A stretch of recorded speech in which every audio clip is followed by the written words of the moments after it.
Bonjour à tous et à toutes, j'espère que vous allez bien. Alors aujourd'hui j'ai décidé de vous faire comme première vidéo une petite vidéo toute simple sur voir comment différencier un melted Too Faced d'un faux. Donc en fait j'ai commandé un vrai chez Sephora et un faux sur un site de contrefaçon pour illustrer cette vidéo. Alors en tout début je vous ai fait une photo de la face avant du produit. Alors vous allez voir que sur le vrai, en fait, il y a un touché en relief sur le mot Mate, donc il est ici. Vous allez sentir une légère épaisseur. Sur le faux, vous ne l'aurez pas. Autre différence sur le bas, donc vous avez ce petit effet fondant. Donc il est en relief sur le vrai et sur les faux, bien sûr, il est lisse. Donc c'est deux petites astuces assez simples qui vous permettent de différencier un vrai d'un faux. Alors bien sûr, je suis allée plus loin pour compléter au maximum cette vidéo. Donc en fait, la deuxième chose que j'ai pu remarquer, c'est le code barre. Donc il est un petit peu plus haut sur le faux que sur le vrai. Donc bien sûr, les numéros sont identiques.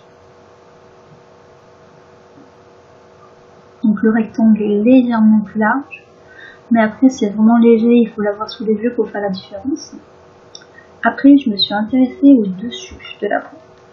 Alors là, vous avez une différence de couleur, mais qui est vraiment légère. Il faut l'avoir, on va dire, en main pour s'en rendre compte. Vous avez aussi une différence de taille, mais elle est vraiment infime, elle est de quelques millimètres. Alors je ne sais pas si sur la photo vous voyez très bien. J'ai essayé de faire au mieux, mais vous voulez avoir 2-3 mm d'écart.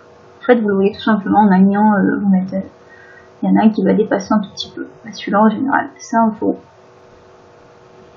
Alors après, je me suis intéressée donc au côté droit. Donc en fait, le vrai, bien sûr, il est en haut et le faux, il est en bas. Donc, il y a toujours le même souci, hein. Notre petit melted, là, relief, et l'autre qui ne l'est pas, les petits cœurs également. Alors après, vous avez le tour du pinceau également. Autre différence, ce petit pinceau, donc sur le vrai, il a un aspect légèrement poreux et biseauté, et sur l'autre, en fait, il a un aspect lisse, biseauté, mais pas exactement de la même façon. Alors après, bon, c'est des petits détails qu'on voit facilement quand on a les deux sous le nez, hein, forcément, après, c'est un peu plus compliqué. Vous voyez, j'ai essayé de zoomer pour vous montrer un petit peu mieux l'aspect poreux et l'aspect un petit peu lisse.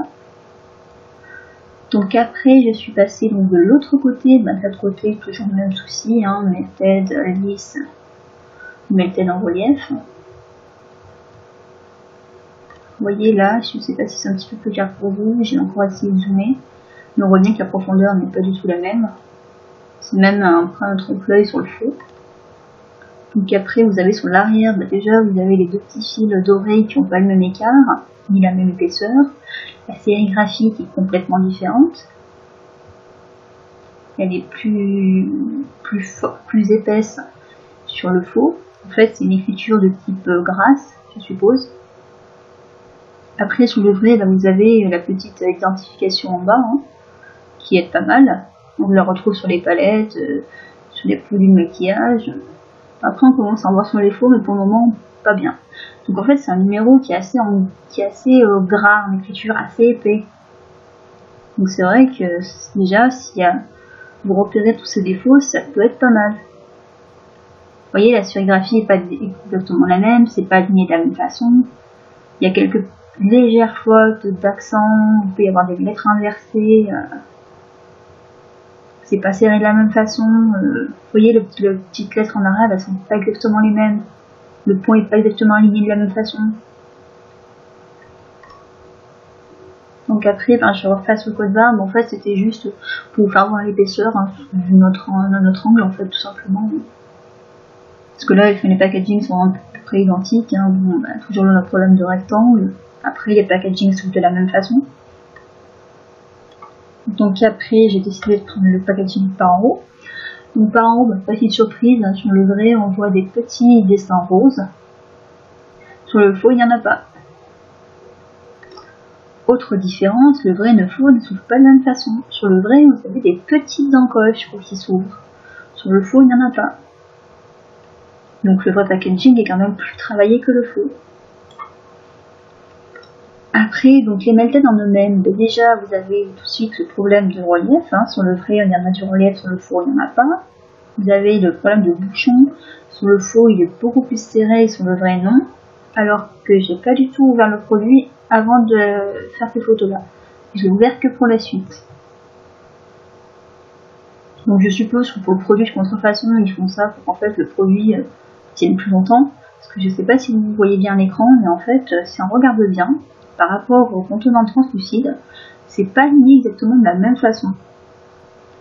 J'ai presque l'impression que le faux a été teint en rose et le contenant est dedans en fait. C'est un peu spécial. Bon bah après j'ai poussé au maximum les investigations, je les ai ouverts. Et donc on voit bien que sur le faux on a toujours notre boulot argenté, enfin doré pardon.